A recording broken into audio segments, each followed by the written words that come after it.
Metro FM. Stadin paras aamuherätys. Sainio ja Perälä, arkisin 6–10. Oh yeah! Metro FM aamussa. No niin, nyt pääsi Toni kertomaan oma mielipiteensä äskeisen Soundsin kappaleesta Beatbox.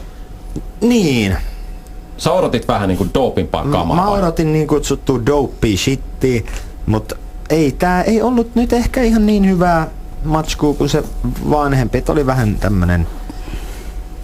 Mulle tuli samanlaiset feelingit tästä kuin Robbie Williamsin kappaleesta Rude Box aikanaan. Ja yleensä jos kappaleen nimeen sisältyy box ja fiilistellään tällaisia kasari rap kautta hip hop meininkejä, niin silloin ollaan syvällä suossa.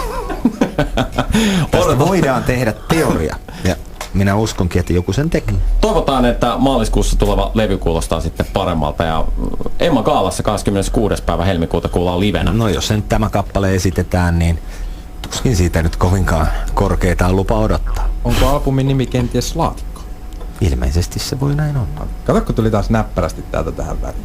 Mä menen nyt tuli pois. takaa ja heitti. Kaksiulotteinen kuutio. Niin.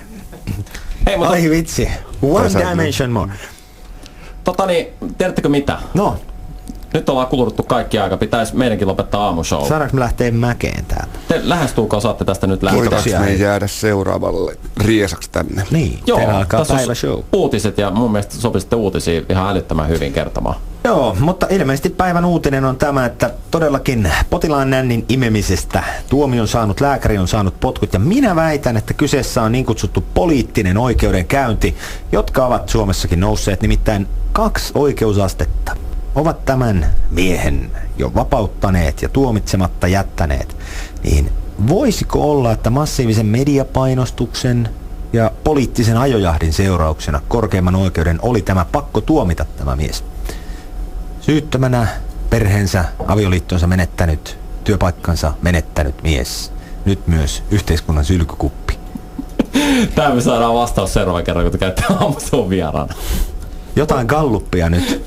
Ei kun mä oikeesti muistan, että teillä on ollut monesti semmoisen niin kuin lavalla jotain tämmöistä tai ei monesti, mutta joskus teillä on semmoista lavashowta siellä taustalla. Niin voisiko olla, että palkkaatte nännilääkärinsä? Vittu miten kova. Sitten me oltais Jönssin kanssa ilman paitaa, se aina kävis vähän juuttaa.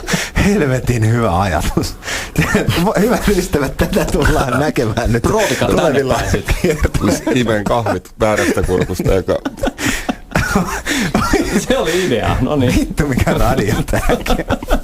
Kiitoksia nyt vaan kutsusta. Kannatti lähteä 7 tänne.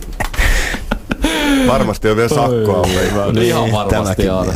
Joku on ajanut peilit irti lumiaura tai muu. Näin tänään ja huomenna sitten eri tavalla. Huomenna meillä on Anu Sinisalo ja Juha Veijonen täällä. Katsotaan mitä sitten tapahtuu. Kiitos hei Toni ja Sami, että pääsitte kuitenkin joka tapauksessa tänne. Kissa kiitoksella elää. No Apulannan Toni tässä terve. Aina kun mun maailman tuskani ei riitä biisien kirjoittamiseen, mä kuuntelen Sainio ja Perälää. Sainio ja Perälä Akseli. Metro FM:n aamussa, arkisin 6–10.